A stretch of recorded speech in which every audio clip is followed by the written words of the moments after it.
Captain Sarah Chen watched the stars through the viewport of the UES Defiance, her fingers drumming against the metal railing. 3 months had passed since the Zephyrian Consortium declared humans a minor threat and imposed their blockade on all human space.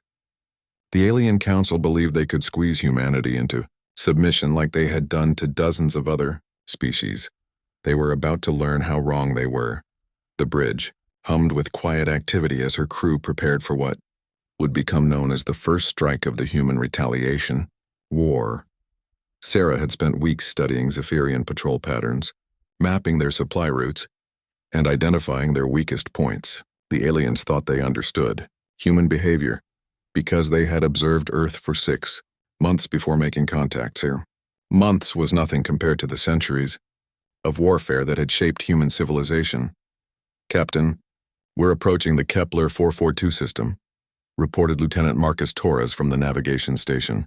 "Zephyrian cargo convoy detected, just as intelligence predicted." Sarah nodded, her expression calm despite the weight of the moment. The Zephyrians had made their first mistake by underestimating human intelligence gathering.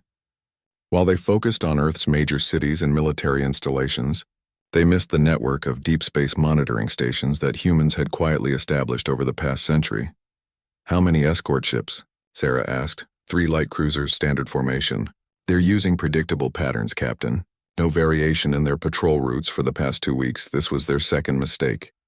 The Zephyrians were an old species, set in their ways after conquering 17 different civilizations. They relied on intimidation and overwhelming force rather than tactical innovation. Each species they had defeated followed similar patterns of desperate last stands and eventual surrender. Humans were different. "Signal the fleet," Sarah commanded. "Execute Phantom Protocol." Across the system, 12 human vessels that had been hiding behind asteroids and gas giant moons began moving into position.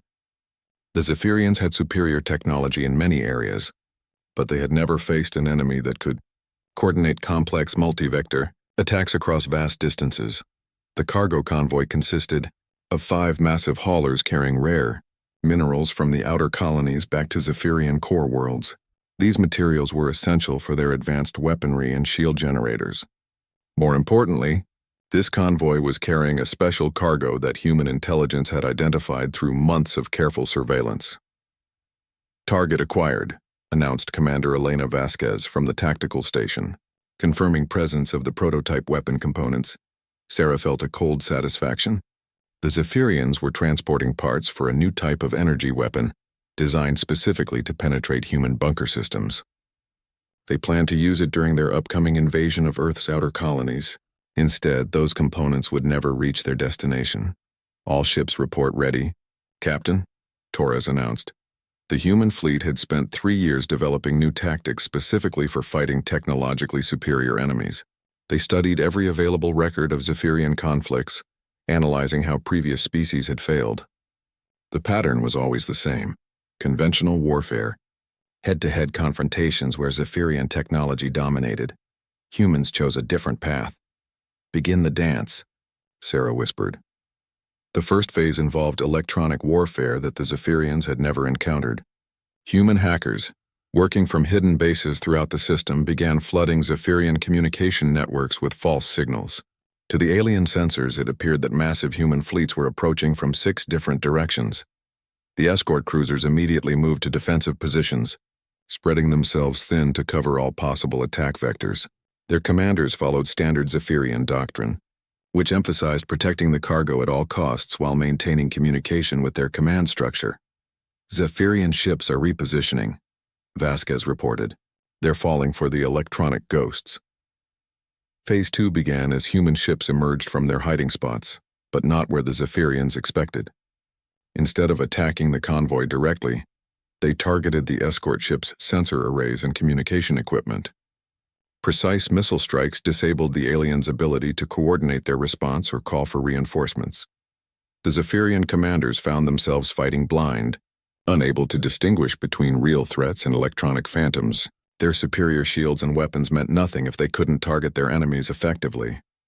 "Direct hit on the lead cruiser's sensor array," Vasquez announced. "They're flying blind now." Sarah watched as the Zephyrian formation began to collapse. Without their advanced sensors, The alien ships were forced to rely on basic visual identification, human stealth technology, developed during Earth's various conflicts, made their ships extremely difficult to spot against the backdrop of space. The cargo haulers, massive and slow, tried to retreat toward the system's edge where they could engage their faster-than-light drives. But human engineers had studied Zephyrian technology for months, learning how their jump drives functioned. "Deploy the gravity mines," Sarah ordered. Hidden devices that had been placed along the convoy's retreat route activated, creating localized gravity distortions. The Zephyrian ships, designed for traveling through normal space, found their navigation systems completely confused by the artificial gravity wells. "Haulers are trapped in the gravity field," Torres confirmed. "They can't achieve jump velocity." The final phase began as human boarding parties prepared for their most dangerous mission. Unlike other species that had faced the Zephyrians, humans had extensively studied alien ship designs and developed specialized equipment for close-quarters combat in hostile environments. Teams of human marines, equipped with adaptive armor and weapons designed specifically for fighting Zephyrians, prepared to breach the cargo haulers. Their mission was not just to capture the ships, but to gather intelligence about Zephyrian military capabilities and plans. "Boarding teams away," reported the Marine commander over the communication channel, beginning hull breach procedures. Sarah knew that this moment would determine whether humanity's strategy would succeed or fail. Every previous species had fought the Zephyrians in space battles, ship against ship. Humans chose to fight where the aliens were weakest, inside their own vessels, in corridors and chambers designed for Zephyrian physiology, not human adaptability. The battle for the convoy was just beginning, but already the Zephyrians were learning that their assumptions about human capabilities were dangerously wrong. As the first human Marines breached the alien hulls, a new type of warfare was about to unfold in the depths of space. The galaxy would never be the same. Sergeant Jake Morrison felt the familiar weight of his adaptive combat suit as he floated through the breached hull of the Zephyrian cargo hauler. The alien vessel's interior was a maze of crystalline corridors that pulsed with bioluminescent lighting, completely unlike anything humans had built. But Morrison and his team had trained for months in mock-ups based on captured Zephyrian technology. The aliens had made their third mistake. They believed their ship designs were impenetrable to primitive human tactics. "Atmospheric composition confirmed hostile," whispered Corporal Lisa Park through the communication system. "Good thing we brought our own air." The boarding team moved through the ship with practiced efficiency, their magnetic boots allowing them to navigate the zero-gravity environment, while their suits protected them from the toxic atmosphere that Zephyrians breathed. Human engineers had discovered that while Zephyrian technology was advanced, their security systems were designed to repel energy-based attacks, not physical infiltration. Morrison paused at an intersection, consulting the ship schematics that human intelligence had painstakingly reconstructed from captured debris. "Cargo bay should be 2 levels down. Park Chen, take the left corridor. Williams, Rodriguez, you're with me." The team split up, moving silently through passages that hummed with alien energy. The Zephyrians inside the ship were scrambling to organize a defense, but they had never faced enemies who could operate effectively inside their vessels. Their combat doctrine assumed that any boarding action would be met with immediate atmospheric decompression that would kill the attackers. Humans had simply brought their own. "Atmosphere, contact," reported Private Chen through the communication channel. 3 Zephyrians moving toward the bridge section. "They're carrying some kind of energy weapons." Morrison smiled grimly inside his helmet. The Zephyrians were about to encounter their 4th mistake. They had studied human military capabilities by observing Earth's conventional forces, completely missing the specialized units that had been training for exactly this type of combat. "Remember your training," Morrison whispered into his microphone. "Zephyrians are taller and stronger, but they're not used to fighting in confined spaces. Use their size against them." The human soldiers moved like ghosts through the alien ship, taking advantage of ventilation shafts and maintenance passages that were too small for Zephyrian bodies. Their adaptive camouflage systems, originally developed for jungle warfare on Earth, proved surprisingly effective against alien sensors.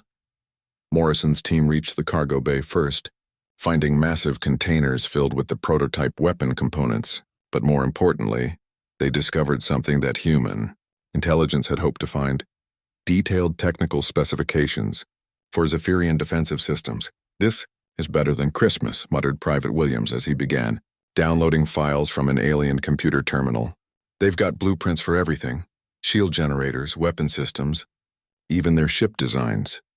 The Zephyrians had made their fifth mistake. They stored sensitive information on local computer networks, assuming that no enemy could possibly breach their ships and access these systems. Human hackers had spent years developing techniques for interfacing with alien technology, preparing for exactly this opportunity. Suddenly, the ship's internal lighting shifted to a harsh red color, and an alien voice echoed through the corridors in the Zephyrian language. Morrison didn't understand the words, but the tone was unmistakable. Alarm. "They know we're here," Park reported from her position. Zephyrian security teams are moving through the ship, searching deck by deck. Morrison checked his tactical display, seeing friendly markers moving throughout the vessel. The human boarding teams had spread out across multiple ships in the convoy, but they were all facing the same challenge: how to complete their missions before Zephyrian reinforcements could organize an effective counterattack. "Chen, how's that data download coming?" 60% complete, Chen replied. "I need at least another 10 minutes to get everything." 10 minutes was a lifetime in combat, especially when fighting inside an enemy vessel. Morrison made a quick decision that would demonstrate yet another difference between human and alien military thinking. All teams, implement Hydra Protocol. The Hydra Protocol was a uniquely human tactical innovation based on studying how previous species had failed against the Zephyrians.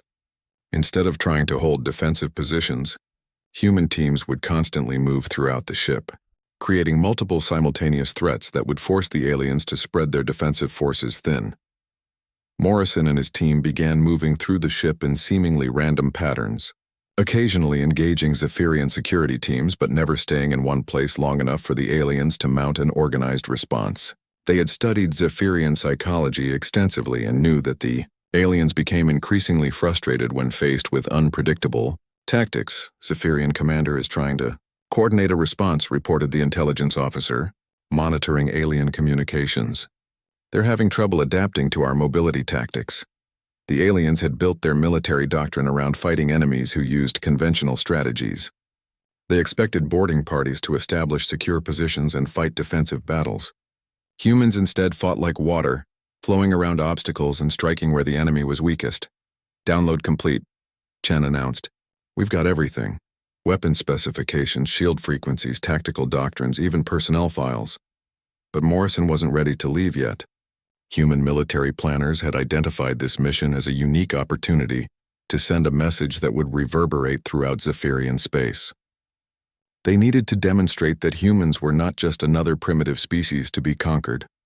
"Plant the surprises," Morrison ordered. Each human soldier carried special devices that had been designed specifically for this mission. They were not weapons in the conventional sense, but rather psychological warfare tools that would leave a lasting impression on the Zephyrians. The devices were simple recording units that would broadcast a message in perfect Zephyrian language, translated by the human linguists who had been studying alien communications. The message was brief but powerful. "The humans of Earth send greetings to the Zephyrian Consortium. This is what happens when you threaten our families." Williams planted his device in the cargo bay, setting it to activate after the human teams had evacuated. Chen placed hers in the bridge area, while Park left hers in the ship's primary computer core. When the devices activated, every Zephyrian in the convoy would hear the message simultaneously. "All teams, extraction time," Morrison announced. "The galaxy is about to get its first taste of human psychological warfare." As the human boarding teams prepared to withdraw from the captured ships, they left behind more than just recording devices. They had also planted evidence of human technological capabilities that would make the Zephyrians question everything they thought they knew about Earth's defensive capabilities. The convoy would eventually reach Zephyrian space, but it would carry more than just cargo. It would carry the news that humanity was not going to be conquered quietly, and that the galaxy's newest species had capabilities that no one had anticipated. The war was just beginning, and the Zephyrians were about to learn that they had greatly underestimated their newest enemy. Admiral Kethavar of the Zephyrian Third Fleet stood before the holographic display in his command chamber, his forearms moving in gestures of disbelief as he reviewed the reports from the convoy attack.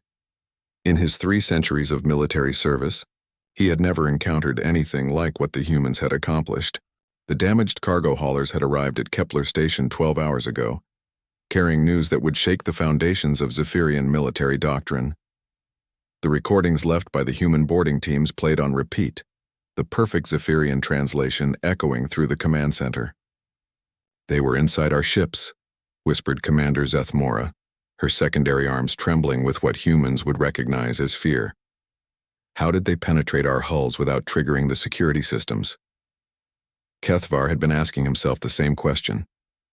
The Zephyrian Consortium had conquered 17 different species over the past millennium, and none had ever successfully boarded their vessels during combat. Their ship designs incorporated lessons learned from countless battles, with defensive systems that should have made such infiltration impossible. Yet somehow these newcomers had not only breached their hulls but had operated freely inside their ships for over an hour. "Show me the technical analysis," Kethvar commanded, his voice carrying the authority of someone who had never been defeated in battle. The hologram shifted to display detailed scans of the damage to the convoy ships. The human breach points were precise, almost surgical in their execution. Instead of blasting large holes that would trigger automatic defense systems, they had created small targeted openings that bypassed most security measures. Their cutting tools used some kind of molecular disintegration technology, reported the technical officer. "We have no record of humans possessing such advanced equipment. Our intelligence estimates suggested they were at least 50 years away from developing this capability." This was becoming a pattern that worried Kethvar more than he cared to admit. Every piece of intelligence about human capabilities was proving to be completely wrong.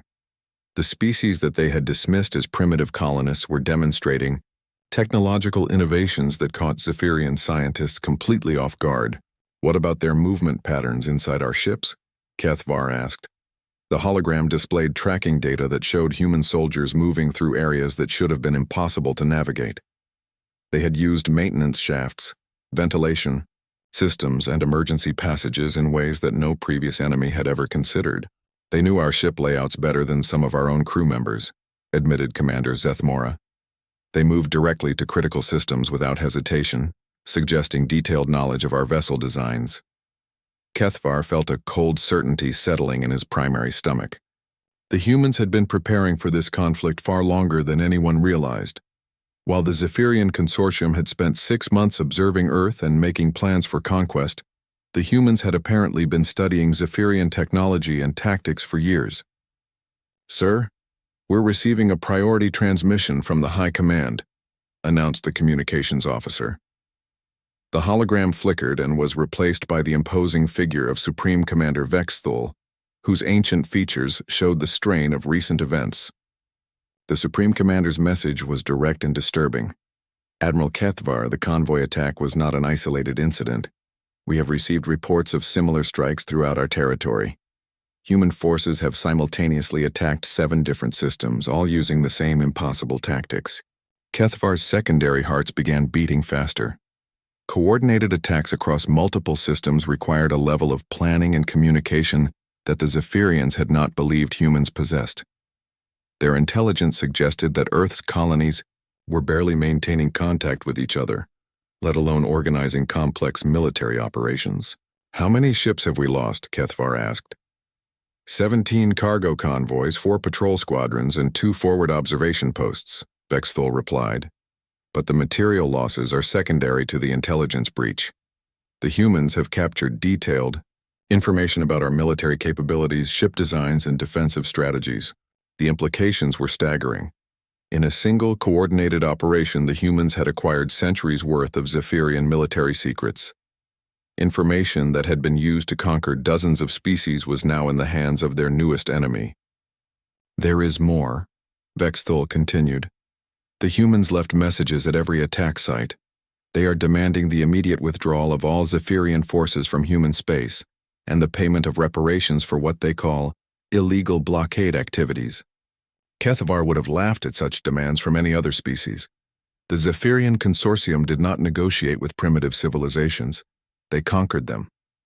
But something about the precision and coordination of these attacks suggested that the humans were far from primitive. "What are your orders, Supreme Commander?" Bexthal's expression hardened. "Prepare the 4th and 5th fleets for immediate deployment to human space.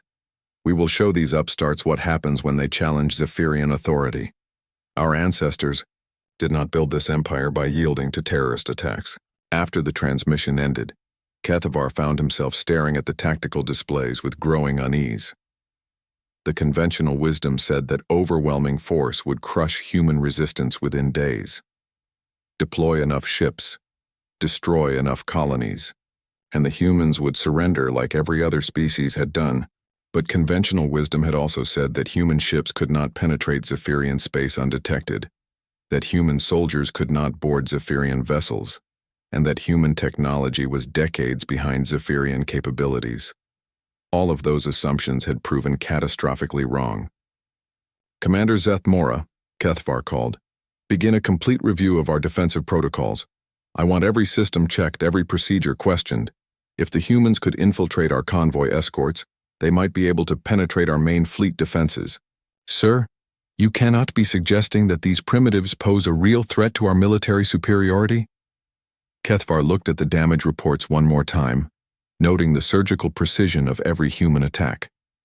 "I am suggesting that we may have seriously underestimated our enemy, and in warfare, underestimating your opponent is often fatal." As the Zephyrian fleet prepared for what they expected to be a quick punitive expedition, none of them realized that the humans were already 3 steps ahead. The convoy raids had been carefully designed not just to capture intelligence, but to provoke exactly the response that was now being organized. Earth's military planners had studied Zephyrian psychology extensively, and they knew that the aliens would respond to the attacks with overwhelming force, concentrated in predictable patterns. The humans were counting on it. The trap was set, and the Zephyrians were walking directly into it. In the depths of space, human vessels that the aliens had no idea existed were moving into position for the next phase of the war. The galaxy was about to learn that when humans planned for retaliation, they thought several moves ahead. Dr. Elena Vasquez floated in the zero-gravity laboratory aboard the hidden research station Prometheus, studying the Zephyrian technology that the boarding teams had captured. For 3 weeks, human scientists had been working around the clock to understand their enemy's capabilities, and what they discovered changed everything. "The energy frequency patterns don't match anything in our databases," reported Dr. James Liu from his workstation. "The Zephyrians aren't just using advanced technology, they're using principles of physics that we're only beginning to understand." Elena nodded, her fingers dancing across the holographic displays as she analyzed the captured shield generator. The human science teams had made a disturbing discovery. The Zephyrian Consortium was not the original creators of their most advanced technology. They had inherited it from a much older civilization. "Look at these manufacturing marks," Elena said, pointing to microscopic symbols etched into the device's core components. "These aren't Zephyrian. The linguistic analysis suggests they're at least 10,000 years old, possibly much older." This revelation had profound implications for the war effort. The humans weren't just fighting the Zephyrian Consortium. They were facing technology developed by an ancient species that had disappeared long before Earth had even developed agriculture. The Zephyrians were merely the current users of this inherited power. But Elena and her team had also discovered something that gave them hope. "The ancient technology is incredibly advanced," explained Dr. Sarah Kim from the Materials Science section, "but it's also inflexible. The systems are designed to work in very specific ways, and the Zephyrians don't really understand how to modify them. Human scientists, on the other hand, excelled at adaptation and innovation. While they couldn't replicate the ancient technology, they could find ways to counter it. The key was understanding the underlying principles and finding creative solutions that the original designers had never considered. We've identified 17 different vulnerabilities in their shield systems," Elena announced to the assembled research team. "The ancient designers never anticipated enemies who would use kinetic projectiles in combination with electromagnetic pulse attacks. The humans had been studying warfare for millennia, constantly developing new tactics to overcome superior technology, from David facing Goliath to resistance fighters battling occupying armies. Human history was filled with examples of clever tactics defeating superior force. Meanwhile, in the command center of the UES Retribution, Admiral Sarah Chen received the latest intelligence reports from the research teams. The scientific discoveries were already being translated into new weapons and tactics that would give human forces unprecedented advantages. "The gravity mine technology is working better than we hoped," reported Captain Torres. From the engineering section, "We can now create localized space-time distortions that will disrupt Zephyrian navigation systems across entire star systems." Human engineers had taken the basic concept of gravity manipulation and pushed it far beyond what the Zephyrians thought possible.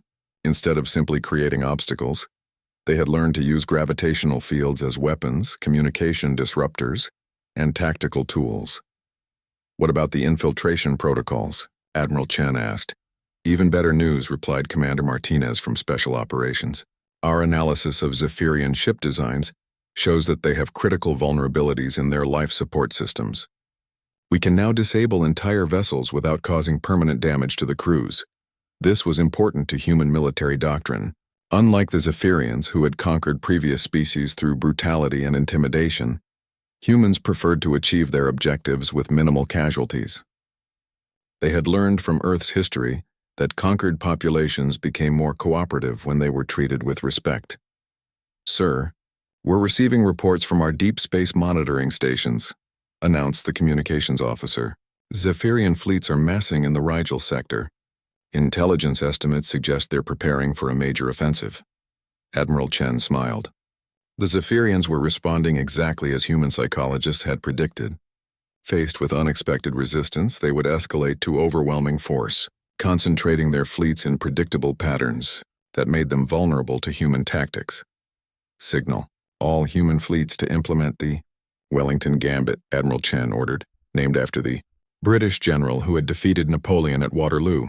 The Wellington Gambit was designed to let the enemy concentrate their forces and then strike at their weakest points. Human fleets would appear to retreat, drawing the Zephyrians into carefully prepared kill zones, but the real genius of the plan was its use of captured Zephyrian technology against its creators. Dr. Elena Vasquez had made a breakthrough that changed everything. The ancient technology that the Zephyrians used included sophisticated identification systems that prevented unauthorized access, but those systems had been designed to recognize the genetic markers of the ancient species, not the Zephyrians who currently used them. Human scientists had learned to mimic those ancient genetic signatures. Beginning Phase 1 of the technology spoofing. "Protocol," announced Dr. Kim from her laboratory. "We're now broadcasting ancient authorization codes on all Zephyrian military frequencies. Throughout Zephyrian space, automated systems that had functioned flawlessly for centuries began receiving signals that their programming identified as coming from their original creators. Defensive satellites powered down, communication networks became unreliable, and navigation systems began providing incorrect information. The Zephyrians had no idea what was happening to their technology, but human forces were already taking advantage of the confusion. "Zephyrian fleets are reporting massive system failures," reported the intelligence officer. "Their admirals are attributing the problems to human sabotage, but they can't figure out how we're doing it." Admiral Chen watched the tactical displays as Zephyrian formations began breaking apart, their coordination disrupted by equipment failures that seemed to have no logical explanation. The aliens were learning that their technological superiority meant nothing if they couldn't rely on their equipment to function properly. "All human fleets, begin convergent attack patterns," Admiral Chen commanded. "It's time to show the galaxy what happens when you threaten Earth." But the human strategy went far beyond simple military victory. Intelligence teams had identified every species that the Zephyrians had conquered over the past millennium, and human diplomatic corps were already making contact with resistance movements on those worlds. The message was simple. Humanity was offering to share the technology and tactics that could defeat Zephyrian forces. Species that had been enslaved for generations suddenly had hope for freedom, and they were eager to join the human alliance. "Sir, we're receiving confirmations from 12 different species," reported the diplomatic communications officer. "They're ready to coordinate uprisings with our military operations." The Zephyrians had built their empire through fear and intimidation, never considering that their subjects might one day have the tools to fight back. They had created enemies throughout the galaxy, and now those enemies had a powerful ally. As human fleets moved into position for the next phase of the war, the galaxy was about to witness something unprecedented, a coordinated rebellion against the Zephyrian consortium, led by the species that everyone had underestimated. The humans had turned the war from a simple conquest into a galactic revolution, and the Zephyrians were completely unprepared for what was coming. The Battle of Proxima Nexus began at 0347 Standard Galactic Time, when the Zephyrian 4th and 5th fleets dropped out of hyperspace, expecting to find a small human defensive force. Instead, they found themselves surrounded by the largest multi-species alliance the galaxy had ever seen. Supreme Commander Vexthul stared at his tactical displays in disbelief as hundreds of ships from 17 different species materialized around his fleet. The humans had not only convinced other species to join their cause, but had somehow coordinated the largest military operation in galactic history. "How is this possible?" whispered Admiral Kethvar, his secondary arms trembling as he watched the tactical display. "Our intelligence indicated that these species barely maintained contact with each other, let alone possess the capability for coordinated military action. The answer lay in human diplomatic and technological innovation that the Zephyrians had never anticipated. For months, human teams had been secretly visiting worlds throughout Zephyrian space, sharing advanced communication technology and military tactics with oppressed populations. What the Zephyrians saw as conquered territory, humans had transformed into a network of allied resistance movements. All fleet commanders, "This is Admiral Saracen of the Human Defense Force," came the transmission across all frequencies. "Supreme Commander Vexthul, you have 30 seconds to order the withdrawal of all Zephyrian forces from sovereign territories of the Galactic Liberation Alliance, or face the consequences." Vexthul's 4 arms moved in gestures of contempt. The Zephyrian consortium did not negotiate with primitive species, regardless of how many allies they had gathered. His fleet possessed firepower that had crushed the defenses of dozens of worlds. "Open fire on all enemy vessels," Vexthul commanded. "Show these insurgents the price of defying Zephyrian authority." The battle that followed would be studied in military academies across the galaxy for centuries to come, not because of its scale, but because of the revolutionary tactics that humans had introduced to galactic warfare. As Zephyrian ships began firing their advanced energy weapons, they expected to see the familiar pattern of enemy shields collapsing under superior firepower. Instead, something unprecedented happened. Their own weapons began malfunctioning. "Sir, our primary batteries are experiencing cascade failures," reported the Zephyrian weapons officer. "The targeting systems are providing impossible firing solutions." Human technicians had spent weeks studying the captured Zephyrian technology, learning how the ancient systems functioned. They had discovered that the weapons could be remotely disrupted using the same authorization codes that Dr. Vasquez's team had identified. The Zephyrians were literally being defeated by their own superior technology. But the real demonstration of human tactical innovation came when the Allied fleets began their coordinated attack. Instead of engaging in the traditional ship-to-ship combat that the Zephyrians expected, the human alliance used swarm tactics that had been developed from studying Earth's natural predators. "Multiple small craft approaching from all vectors," announced the Zephyrian sensor operator, thousands of them using unpredictable flight patterns. Each allied species had contributed their fastest, most maneuverable vessels to the assault, creating a coordinated swarm of ships that moved like a school of fish through the Zephyrian formation. The ancient weapons systems, designed to engage large capital ships in formal battle lines, could not effectively target the constantly moving cloud of small vessels. Admiral Chen watched from the bridge of the UES Defiance as her carefully orchestrated plan unfolded.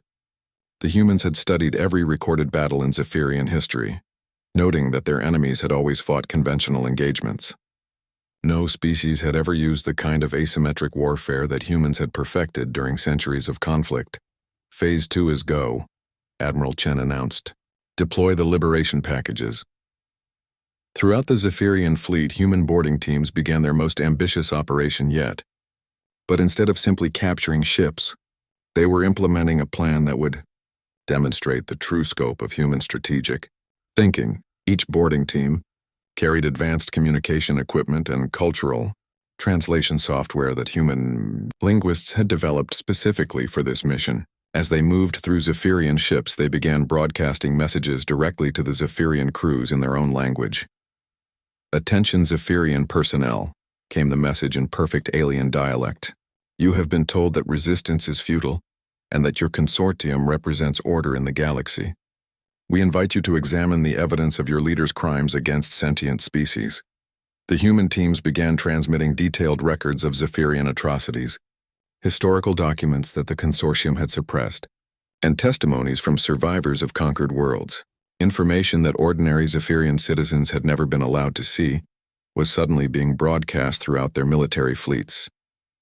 "Sir, we're receiving reports of mutinies aboard several Zephyrian vessels," reported the intelligence officer. "Their crews are refusing to follow orders to fire on civilian populations." This was the most sophisticated aspect of human strategy. They had realized that the Zephyrian consortium maintained control through information suppression and propaganda. Most Zephyrian citizens genuinely believed that their empire brought peace and order to primitive species. When confronted with evidence of systematic oppression and genocide, many Zephyrians experienced what humans recognized as cognitive dissonance.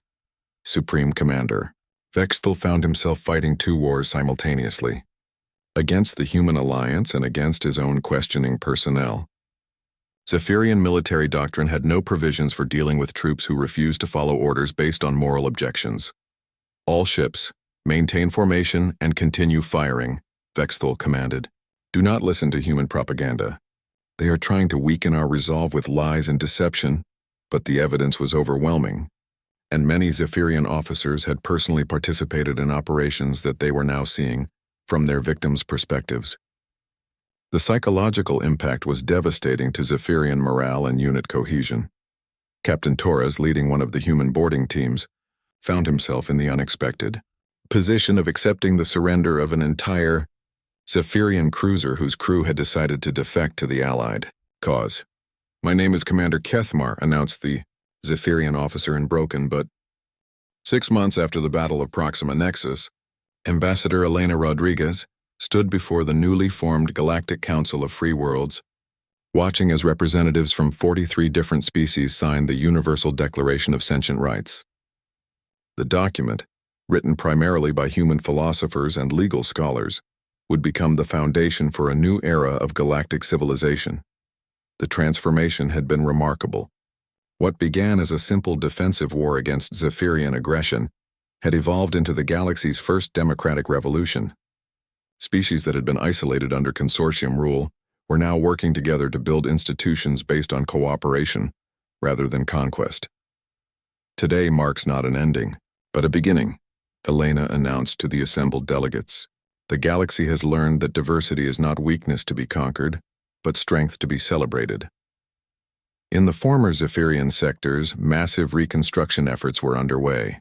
Human engineers worked alongside former consortium scientists to develop new technologies that would benefit all species. The ancient weapons that had once enforced oppression were being converted into tools for exploration, communication, and peaceful development. Dr. Elena Vasquez, now serving as Director of Interspecies Scientific Cooperation, had made breakthrough discoveries that revolutionized galactic understanding of the ancient technology. The mysterious civilization that had originally created the advanced systems had left behind more than just weapons and tools. "We've discovered that the ancients built their technology with safeguards," Dr. Vasquez explained to a gathering of scientists from 12 different species. "The systems were designed to shut down if they were ever used for systematic oppression. The Zephyrians had been operating on borrowed time for centuries." This revelation helped explain why the human technical infiltration had been so successful. The ancient builders had apparently possessed moral principles similar to those that humans valued: freedom, dignity, and the right of all sentient beings to determine their own destinies. Commander Kethmar, the first Zephyrian officer to defect during the Battle of Proxima Nexus, now served as liaison between the new Galactic Council and former consortium territories.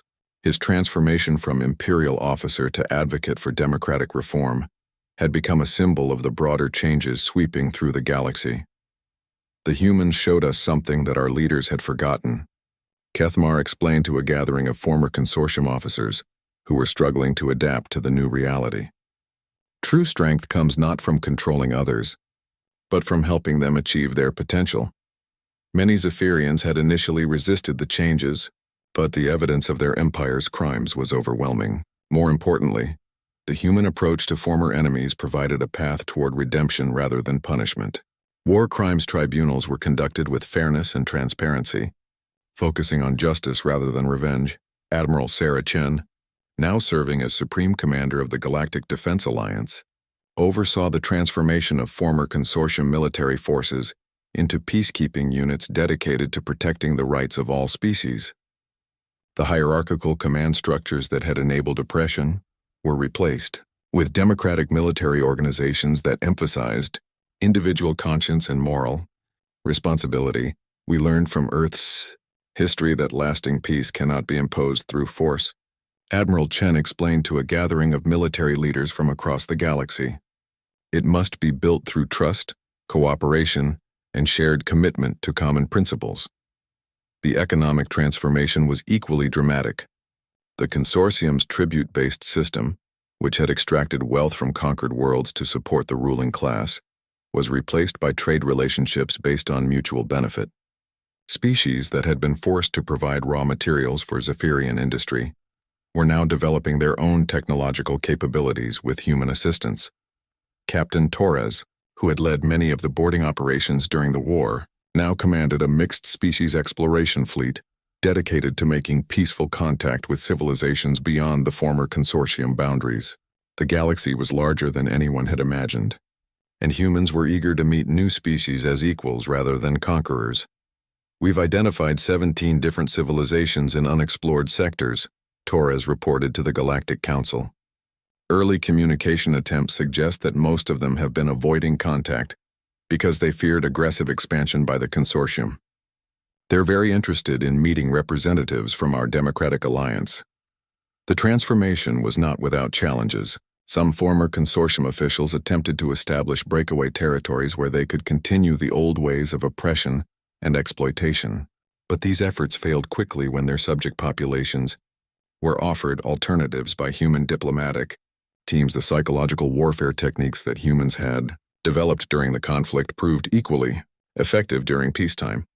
Information campaigns that educated populations about their rights and opportunities for self-determination sparked democratic movements throughout the galaxy. Freedom is contagious, observed Dr. Sarah Kim, now heading the Institute for Democratic Development. Once people understand that they have choices, they rarely choose to remain oppressed.